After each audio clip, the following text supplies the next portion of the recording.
everyone. This is Al-Fadi. Welcome back to a continuation of this absolutely amazing and possibly even overwhelming to some who is watching it. And it contains a lot of data concerning Mecca, and we called it Mecca in Search of a Place. And this is why we're helping you now in the last at least couple of videos, and today is no exception, in terms of putting it all together and making sense of it.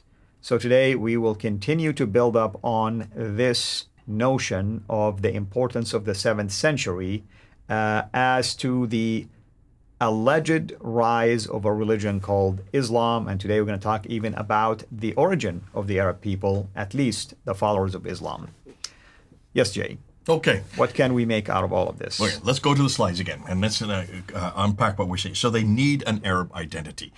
Now, the Umayyads have been in power since 661 with Muawiyah and that's the Sufyani family. Then the Marwanids take over, and they destroy the Sufyani family, and Marwan himself now becomes king. Then he dies, and his son al-Malik. And it's al-Malik that we know is the great Arab reformer. We all know that. All the history books talk about the great Arab reformer. So this Arab identity is absolutely essential.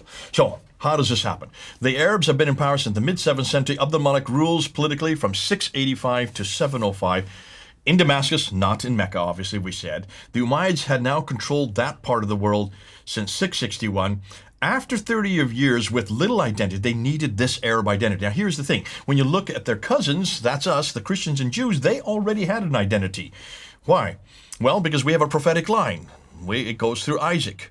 Abraham, Isaac. The Ishmaelites, of which al-Malik would be a descendant, the Nabateans are descendants of the Ishmaelites. They go back to Abraham too, but their Abrahamic line goes through Ishmael. Where do you find of anything about Ishmael after Ishmael? All the prophets in the Quran, except for 4 of the 25 prophets, 4 of them we don't know because if we did more studies, we could probably see who they are. But the 19 of them come from the line of Isaac.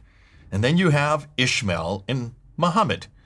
But the other 19 are all from the line of Isaac. So you can see for people like al-Malik, he has a problem here. How do you create that identity? You need to have a prophet, right? You need to have a scripture, because they don't have a scripture either.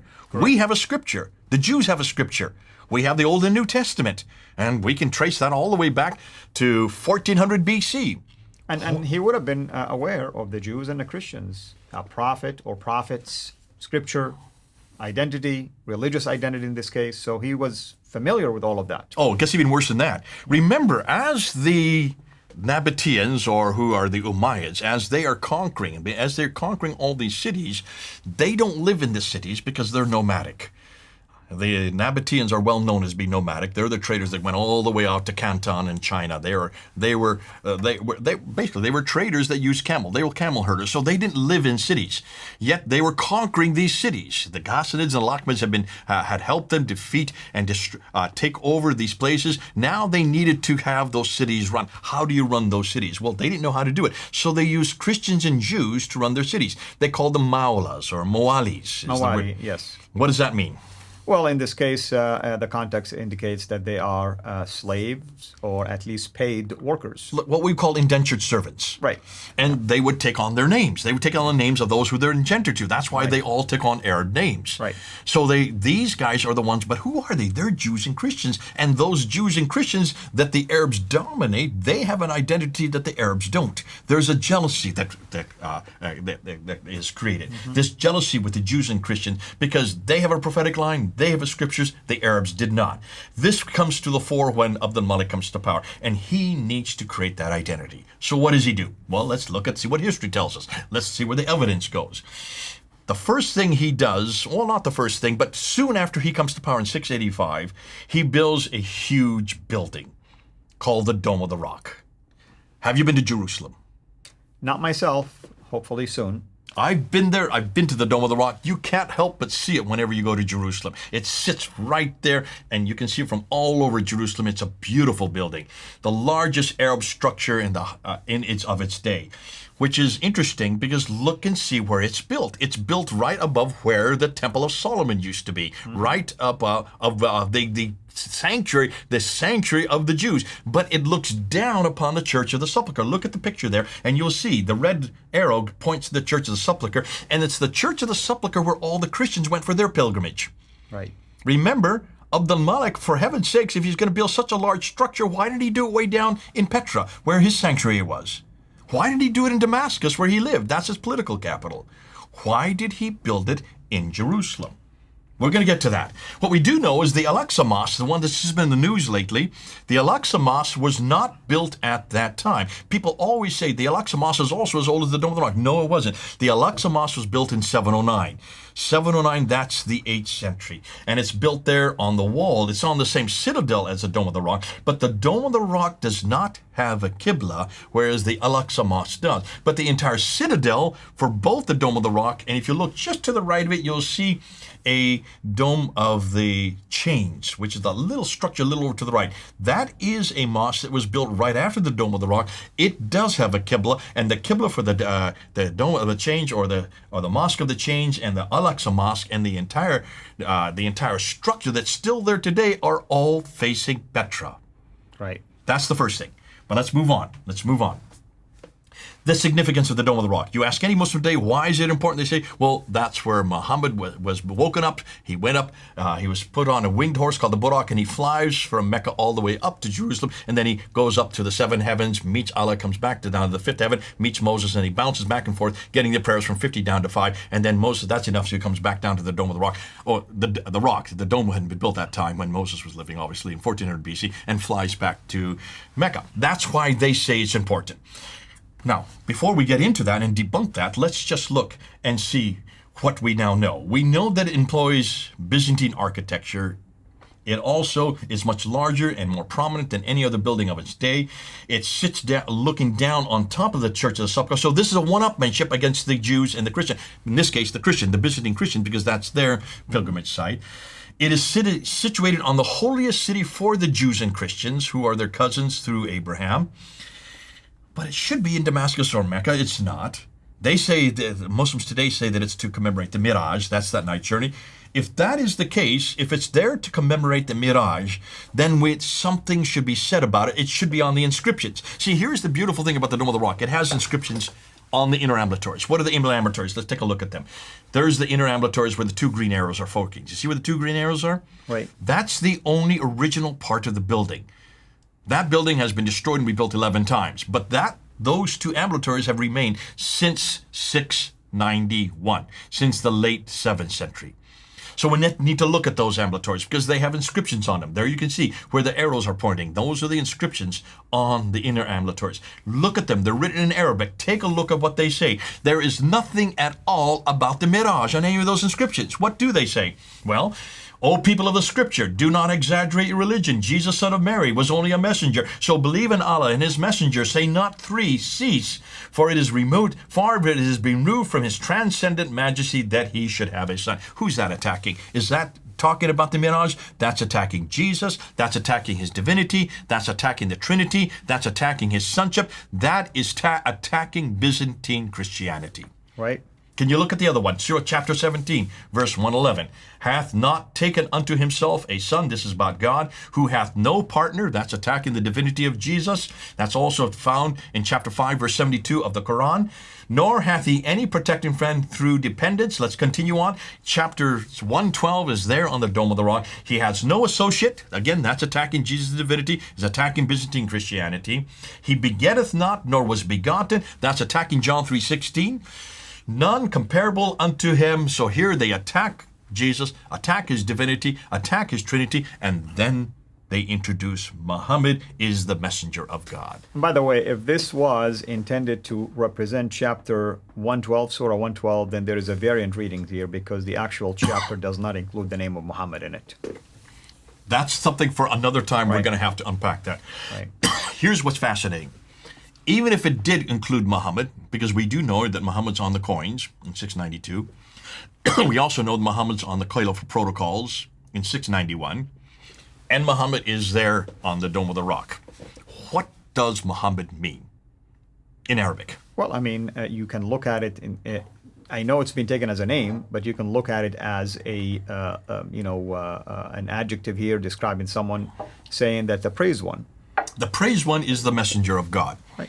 So even in that context, Murad, who has come to unpack that and said, if you look at it from the Aramaic, the original Aramaic, Arabic, you can see Nabatean Aramaic, it actually is not referring to a man named Muhammad. It's actually possibly referring to al-Malik. It's referring to himself. He saw himself as a messianic figure. That would make sense in why he puts that on the coins. That would make sense in why he puts it on the Dome of the Rock. That would make sense in why he puts it on the protocol. Now, Jay Smith, in June of 2021, I'm not going to take a position on that. I still believe it is Muhammad. I think he is now introducing his prophet at this time. This is where I'm saying in June. I may have to change my mind as new material and new evidence is uncovered. But I still believe that this is probably really is the man Muhammad. Nonetheless, this is the first time we see Muhammad's name anywhere. Right. The first time we see Muhammad's name anywhere. So we get to the Caliphate protocols. So we've got them on the Dome of the Rock. Let's move to the Caliphate protocols. When you get to the Caliphate protocols, you're now beginning to see the Sufyani period from 661 to 680. The protocols, fascinating. When you look at the protocols, this is Yehuda what's his first name? Dr. Yehuda Neville. Dr. Yehuda Neville that I pictured in earlier when we went through all the major players. Yeah. He is the one that really has unpacked the inscriptions. And he's looked at the Caliphate protocols, which are still in existence today. You can still see them. And when you look at the Caliphate protocols, which is fascinating because everything else has been destroyed, not the Caliphate protocols, you can see that they do mention, there's no reference on any of these protocols to a religion called Islam. There is no reference on any of these protocols from the Sufyani period up until the Marwanid period for any people called Muslims. There's no reference to any person called Muhammad. There's no reference to any book called the Quran on any of these Caliphate protocols. When you get into the Marwanid protocols, starting with Marwan and going up to al-Malik, same thing. Until 691. That's 60 years after Muhammad's dead. In 691, he says, almost overnight, it happens almost overnight, suddenly Muhammad's name is introduced in the protocols. And the Shahada, La ilaha illallah, Muhammadur Rasulullah, that is introduced. The first time you see it on the protocols is 691. The first time you see it on the coins is 691. The first 692. The first time you see it on the Dome of the Rock is 691. And this continues from then on. It's like overnight it is introduced. What does that tell you? Well, I suggest that tells me if you see his book, Yehuda Neville, on Crossroads to Islam, that is all unpacked. Get the book, read it, and you'll be surprised by what you find from it. So now, let's look at the coins.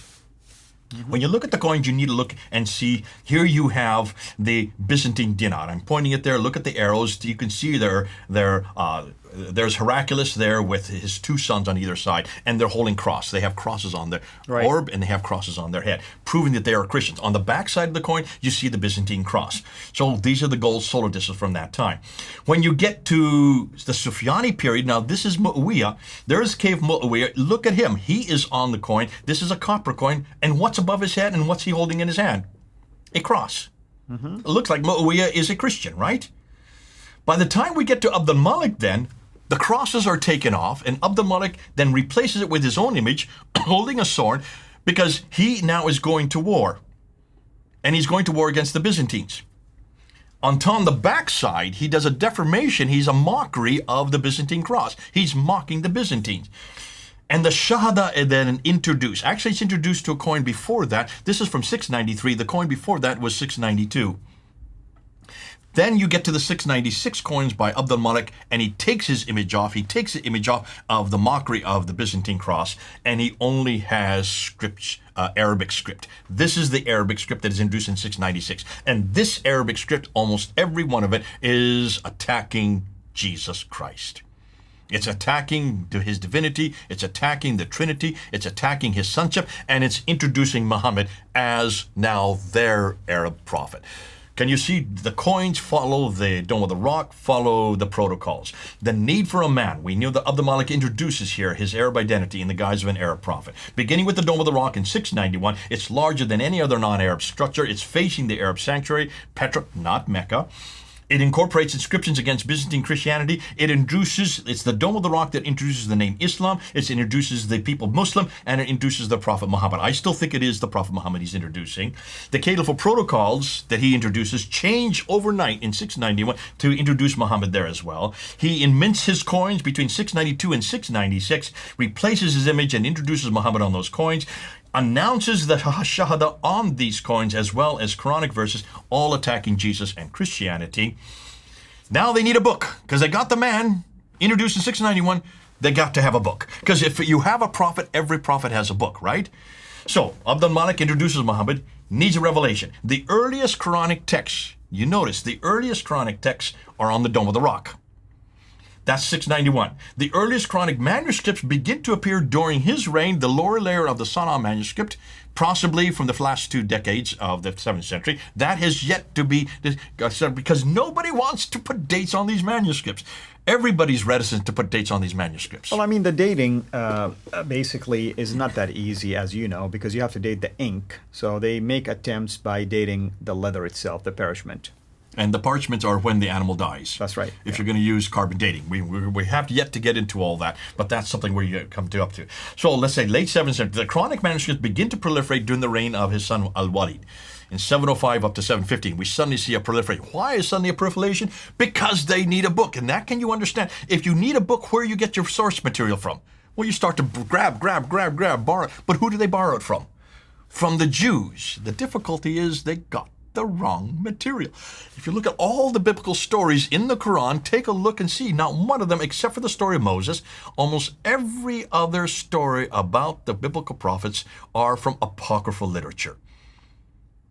This is what's exciting. And this apocryphal literature is Jewish apocryphal literature in the 2nd, 3rd, 4th, up until the Bar Sanhedrin in the 5th century. All of this apocryphal material, but they've got the wrong prophets in those stories. None of the manuscripts that we have today in our hands is complete, and they do not parallel the Quran that we have completely. They continue to be changed and corrected by the later caliphs up until the 9th century. The Quran is finally canonized at Al-Azhar University in Cairo, Egypt in 1924, 97 years ago. We have now, with Dan Brubaker's material, found over 4,000 corrections to the earliest Quranic manuscripts, which means they continue to correct them and correct them. How long do they continue to correct them? It didn't happen in the last 100 years. It looks like most of these corrections are happening during the Ottoman period from 1299 on.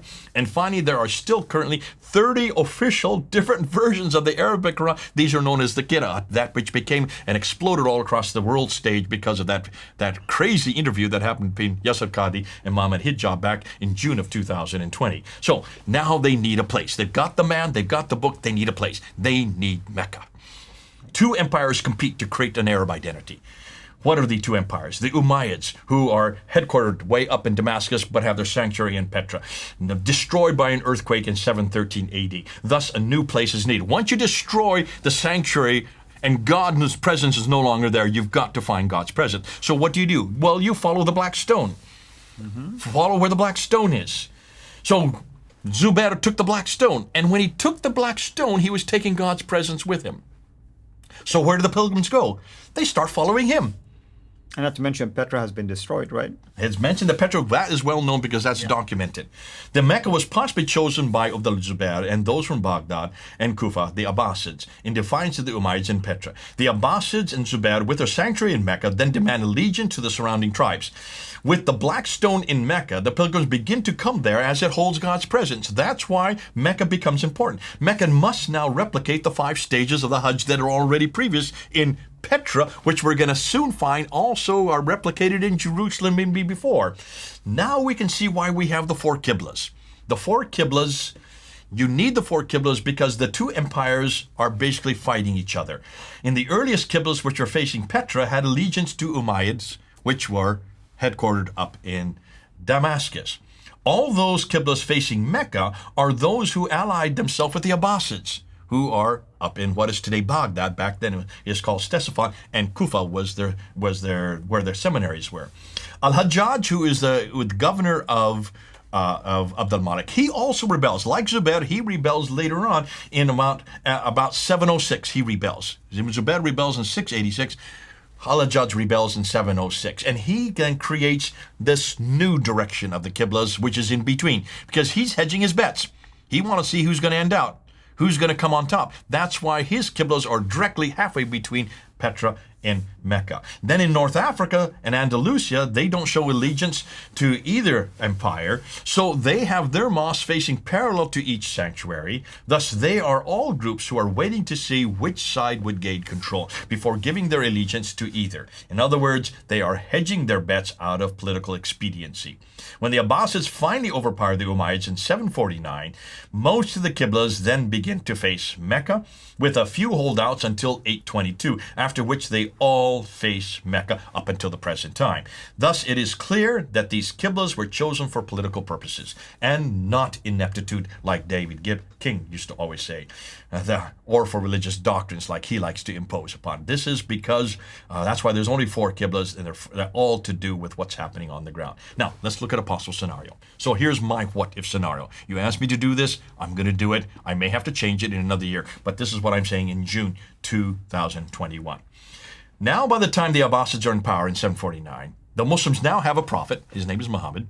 By this time, Muhammad's name starts taking on this prophetic mantle around 620s to 630s. That's what we see in the inscriptions. Mm-hmm. The 5 stages of the pilgrimage start to take place in 730. Did I say 630? I meant 720 to 730. Mm-hmm. And then the 5 stages start coming to prominence in 730 to 740. So by 749, when the Abbasids take over, they now have a prophet, his name Muhammad. They now have a revelation of the Quran, because the manuscripts are starting to appear from 705 on, and Mecca is finally chosen in the early 8th century, the early 700s. So now they have the prophet, the revelation, the sanctuary, the book, the man, and the place. They still, however, need a history.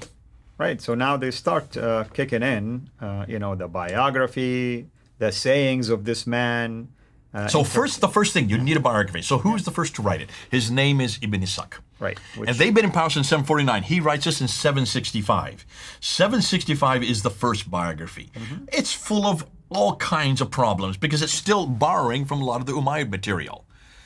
So what happens? 70 years later, Ibn Hisham is then commissioned to write the real biography. It takes him 70 years to throw things out, manipulate different material, and also bring in all their nomenclature, and then bring in who this prophet is. And explains why most of Ibn Ishaq's material may be lost, because they just didn't like the fact that it was built in upon the Umayyads' narrative.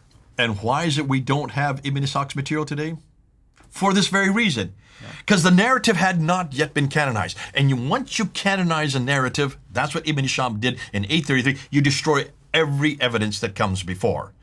We see that especially because they even announce that. They make that very clear that they did that with al-Bukhari. Because once you have the history of this man, then you've got to have the speaking, the sayings, the hadith, the much more prolific material. And that's why al-Bukhari is given this around 850 to 870. So the last 20 years of his life, he starts producing this. But he throws out 98% and only retains 2%. That is 140 years later. 240 years from the time of Muhammad. 240 years later, they finally get his sayings. Obviously, al-Bukhari knew nothing about Muhammad. He was nowhere near. It didn't matter. He didn't really care. They're not interested in what happened historically. They're only interested in what the Abbasids were creating in Baghdad, not in Mecca, not in Medina, way up in Baghdad. So that happens around 870. And then on top of that, you still need the tafsir, you need the tahqiq, you still need the commentaries, and you still need the theology. Then you also need the history. That is introduced by al-Tabari in 923. That's the 10th century. So by the 9th and 10th century, they now have the book, the man, the place, and the story. All 4 categories are now fulfilled, and a new religion is forming and growing. However, not within a 22-year period, but evolving from 200 to 300 years. Now, we still need to conclude, and that's what we're going to do with the last episode. That's wonderful. And hopefully, folks, if you want to know just a summary of this entire series at the beginning, we did an introduction. And next time, you will watch our conclusion of the matter, of everything that we have presented. Now, you've heard Dr. J mention a date. That's the date when we are recording this, and it's June of 2021. And we've been doing this intentionally lately just to show that next time, if we have new findings, new research, something that needed to be clarified, we want to give you that date at that time so that no one can accuse us of saying, oh, you keep changing your mind. Oh, last time you said this. No. With the date now, that's the evidence we have at hand. Next time we have something new, we'll say, hey, last time we said it this way, that was back in June of 2021. Next time, who knows what that date might be, December of 2021, which I'll have Dr. J, Lord willing, at that time, or maybe in 2022. We want to be careful, and we want to be faithful at the same time to what we're presenting to you, lest anyone accuses us of just fabricating things or changing our mind. We're not doing progressive, by the way, reinterpretation. The miracle of reinterpretation is not happening here. We are doing progressive revelations in terms of unearthing anything out there. And if it contradicts something we said, you know what? We will be glad to be the first to share it with you. So thank you again, everyone, for watching this. Thank you for all of your comments and interactions. Hopefully you've been enjoying this series. And next time, you will watch the conclusion of this entire series known as Mecca in Search of a Place. Thank you, Dr. J. Thank you, everyone. God bless you. This is Al-Fadi.